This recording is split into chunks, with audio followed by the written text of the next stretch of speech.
Like if you found the video valuable. Owns 103.9. You're live, what's your story tonight? Jack Rayner had hosted Midnight Confessions for almost 8 years. Late night callers, half-truths, weird tales, it was usually harmless. Until that night, until line 9 lit up. The first call, it was 12:47 a.m.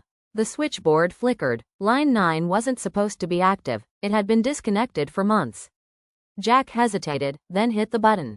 You're live on WNZ. Go ahead. A voice, calm and flat, responded, there are 3 bodies. 2 in the lake, 1 behind your station. Silence. Jack frowned. Sorry, is this a prank? Check the dumpster. I'll call again in 10 minutes. Don't call the cops. The line cut. The search. He waved at Renee, the night engineer, and they both stepped out back. By the dumpster, behind the station, a body. A woman, mid-30s. Still warm. Jack stumbled back, bile rising. Renee called 911. Jack stared at the empty switchboard. Line 9 was off again. The second call 9 minutes later. The line lit again. You found her, the voice said. Jack snapped. Who are you? Let's call this a game. I give clues. You play. Or more people die. Jack slammed the button. We're done. But curiosity and panic kept him glued to the board. The game begins. The police arrived. Jack gave a statement. He didn't mention line 9. Couldn't explain it. Couldn't prove it. The clues. Night after night, the caller returned. Always on line 9. Always with a new location. There's a red truck parked by mile marker 42. Glove box. You'll find her scarf. Ask the man who works the night shift at the 24-hour car wash. He saw me. Each tip, real. Each detail, precise. And each time, Jack debated whether to follow or tell the police. The pattern emerges. Victims. All women. All disappeared in the last 5 years. All with ties to an old local orphanage, closed in 1998 after allegations of abuse. Jack began to suspect the voice belonged to someone who lived there. Someone who never forgot. Renee's theory. Renee, tech-savvy and skeptical, tried to trace the calls.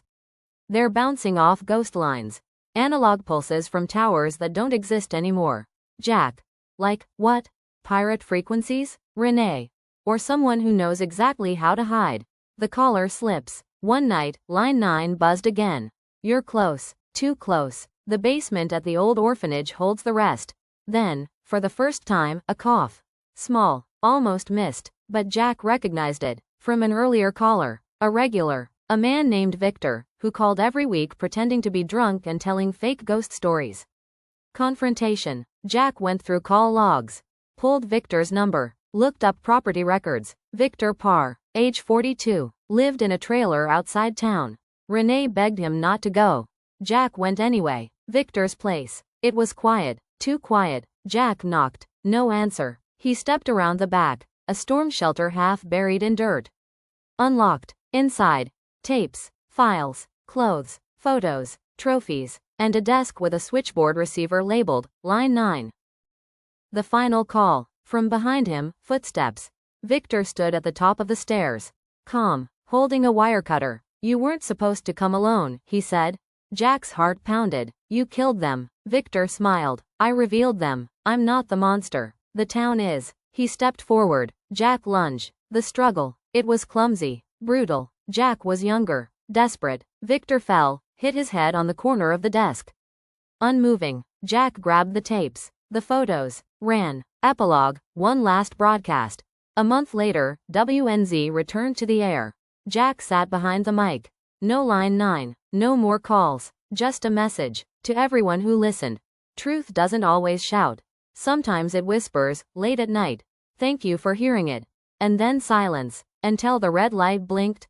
Line 9.